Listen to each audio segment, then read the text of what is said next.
Canada has taken steps to show their support for Ukraine. President Zelensky also addressed Parliament. However, President Zelensky and Ukraine are calling on other NATO countries to take further action, including a no-fly zone, as well as a couple of other measures. Joining me now to discuss the Canadian government's response to the ongoing crisis between Russia and Ukraine is Foreign Affairs Minister Melanie Joly. Minister, thanks so much for making the time and for speaking with me during what's obviously, I'm sure, a very busy time for you and for global affairs across the globe. Maybe I guess we'll just start out with that no-fly zone piece. As I mentioned in the introduction, President Zelensky, during his address to Parliament, I think he put a lot of it into perspective to, give Canadians a bit of reality as to what's going on in Ukraine. President Zelensky, that's one of the main things that he's calling for is a no-fly zone. Speaking a little bit, obviously, the concern with that is it could lead to further escalation of the conflict. How do you balance the two sides there? One side being, it could lead to further escalation, with the other side being that's what President Zelensky and Ukraine say is needed. Well, thank you, Wyatt. It's really a pleasure to have the chance to talk to you and to answer your tough questions. First and foremost, we know that we've done a lot to support Ukraine, but we need to do more. And so that's why when dealing with the Ukrainian government, Wyatt, we've been really making sure that we impose strong sanctions and at the same time that we send lethal weapons, lethal and non-lethal aid.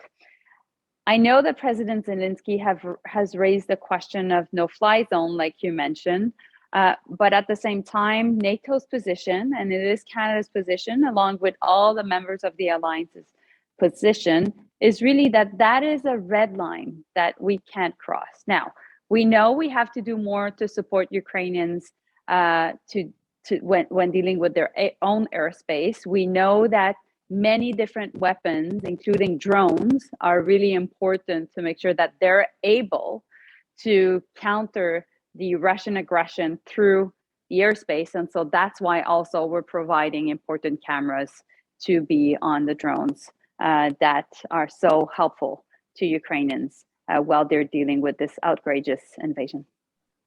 I want to ask you too, your two ministerial colleagues, Minister Anand and Minister Tassi, gave a press conference today where they mentioned potentially additional fighter jets. Can you speak a little bit about that? Well, it is important, Wyatt, that we continue to really equip our armed forces. Maybe you heard me in the past saying this. I'll say it again because I think it's important that people watching us clearly have that in mind. But on February 24th, when the invasion by Russia of Ukraine started, the world changed. And so we need to take that into account as a country. And therefore, the announcement today made by Philomena Tassi and Anita Anand is extremely important. As it relates to Canada's role in the role that Canada can play, obviously Canada's imposed sanctions on Russia, as have not just other NATO countries, but countries from across the world as well. What are some of the next steps that you would like to see Canada take to, protect the sovereignty and the independence of Ukraine? Mm-hmm.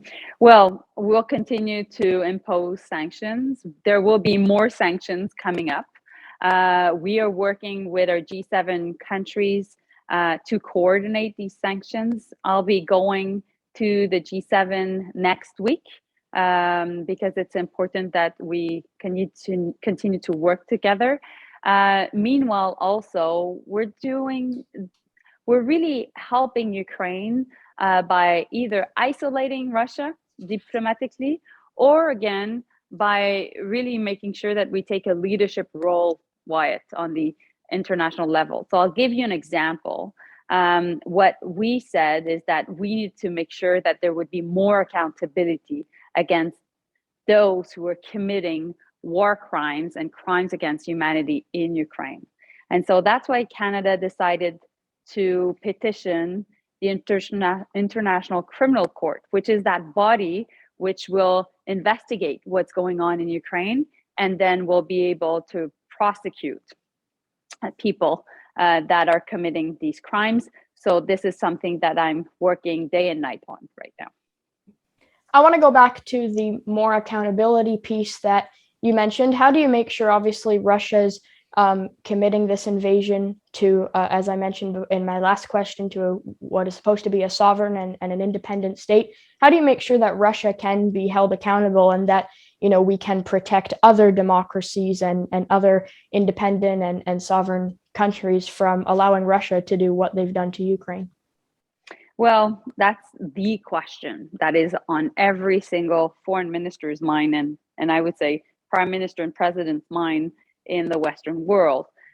We know that everything we're doing right now against Russia to put maximum pressure on the Russian regime and on Vladimir Putin himself is something that other countries will be looking at. And clearly also that other countries, including China, will be looking at. And so that is why sanctions are important. Everything we're doing in terms of banning any form of exports, controlling any form of imports, really being able also to provide lethal and non-lethal aid. And also at the end of the day, that we use our different diplomatic missions, maybe at the UN, at the Human Rights Council, at the Arctic Council, at the Commonwealth, at l'Organisation Internationale de la Francophonie, to put pressure on Russia. And I think that the world is watching, and I think that we've been more united than ever in these very dire circumstances.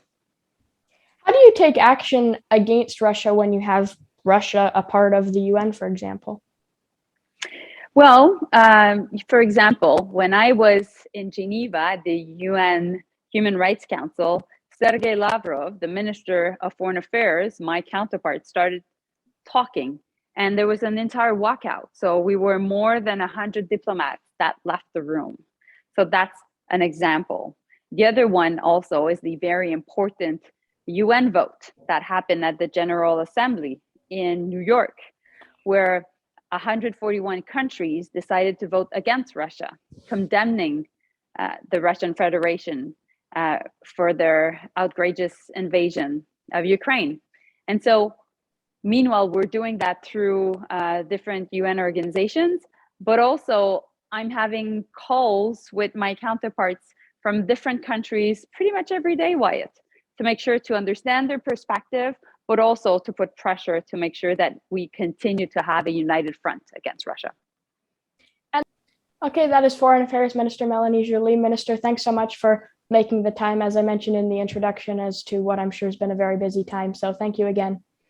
Thank you, Wyatt, and thank you for your work. It's important that kids your age and adults be able to hear our interview, because what is happening in Ukraine is not only a terrible situation, but we can't be tired of what is going on, and we can't have any form of fatigue when looking at the different horrible videos and pictures that we're seeing online.